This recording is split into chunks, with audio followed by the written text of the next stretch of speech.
Wilma Mago po. 65 years old. Wow!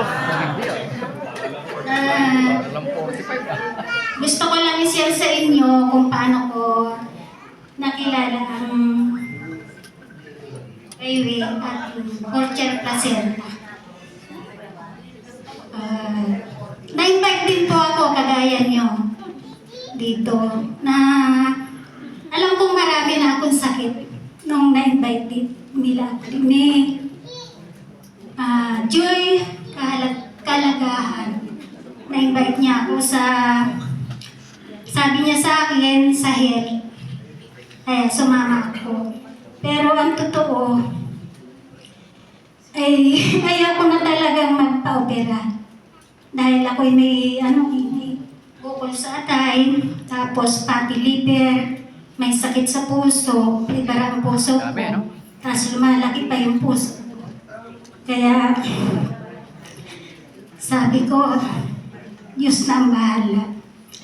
Kasi kaka-opera ko lang din noon sa ovarian.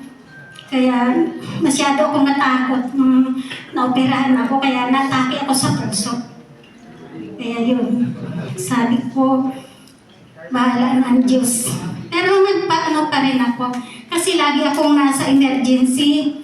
Siguro mga sa isang linggo, 2 beses nasa emergency ako kasi magdamag akong nagsusuka. Sobrang sakit ng sikmura ko. Yun. Kaya, yun. Ang time na yun,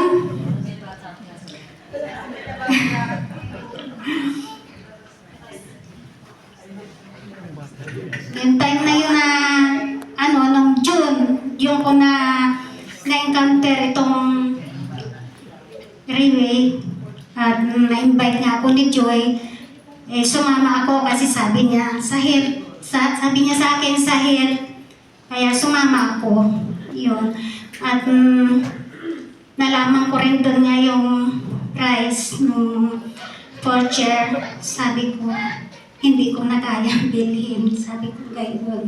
Pero sumama pa rin ako. Siguro naka-4 na attend ako doon sa invite. At nung maka-4, sinabi ko kay Joey na titigil na ako. Kasi wala naman akong ibibili. Sabi ko. Yun, na yun, Linggo, Sabado noon, nung sumakit na naman ang sikmura ko, magdamag, at pupunta na naman ang ospital, sobrang sakit ng sikmura ko, at magdamag, hindi ako natutulog. Di sabi ng asawa ko, tara na sa ospital, sabi niya gayon. Yun, pupunta na kami, dumating naman si Joy, at sabi niya sa akin, Ate, ba't wala ka pa sa Zumba? Nagdusumba kasi ako noon kasi para na rin daw sa health, yung pag-zumba, para palisan ako, gano'n. Kaya yun, pinasundo ako sa kapatid niya ni Pres, yung namin sa Bebelisa. Yun, sinundo niya ako, sabi ko, pupunta kami ng ospital. Sabi ko, kasi hindi ko na talaga kaya, sabi ko. Yun, sabi niya sa akin, Ate, sandali lang, sabi niya ngayon sa akin. Pag sabi niya sa akin, sabi ko, sandali lang ate, babalik ako, sabi niya ngayon sa akin. Pagbalik niya, may dala siya na 2 capsule sa akin. Sabi niya, Ate, imamin mo ito, sabi niya ngayon sa akin. Sabi ko, yan ba yung mahal? Sabi ko ngayon. Naisip ko yun nga yung Porcher na Kaya, sabi ko, wag na hindi namin kayang bilhin niya. Kung 2 naman, hindi naman ako gagaling niyan, sabi ko. Kaya yun, basta inamin mo, sabi niya ngayon, hindi naman kita sinisingil eh. Sabi niya ngayon sa akin. Di ininam ko. Pag-inam ko ng 2 capsule na yun, siguro mga 15 minutes lang, nakatulog talaga ako. Pagising ko, hindi na masakit ang sikmura ko. Samantalang, pag-ospital, pag nasa emergency ako, naturukan na ako, pinainom na ako ng gamot. Mga 3 oras, 9,000 na kaagad, masakit pa rin ang sikura ako.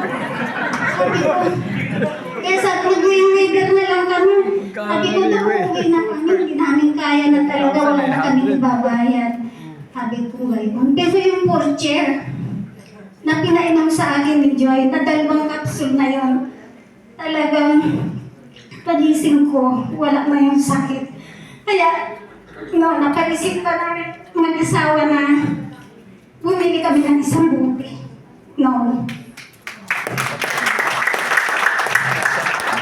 Pagkaraan ng 15 days, hindi pa rin sumasakit. Samantalang halos linggo-linggo nasa ospital ako sa emergency. Tapos, bumili ulit kami ng isang hanggang sa maka-4 kami. Nagtulungan ako ng kapatid ko. Yun. Sabi ng kapatid ko sa akin, kapatid, magpa-check up ka, sabi nga yun sa akin. Ang mahal mong iniinom mo, sabi niya ganyan sa akin, magpa-check up ka para malaman mo kung talagang meron siyang sa iyo, baka hanggang umiinom ka lang. Kaya tumitigil yung pagsakit ng sikmura mo, sabi niya ganyan sa akin. Di, nagpa-check up ako noon. June, July, August, September ako nagpa-check up. Tapos ang bababa niya ng mga ko, mabababa na siya. Nagpa-check up ako sa Lasal. Tapos, yun,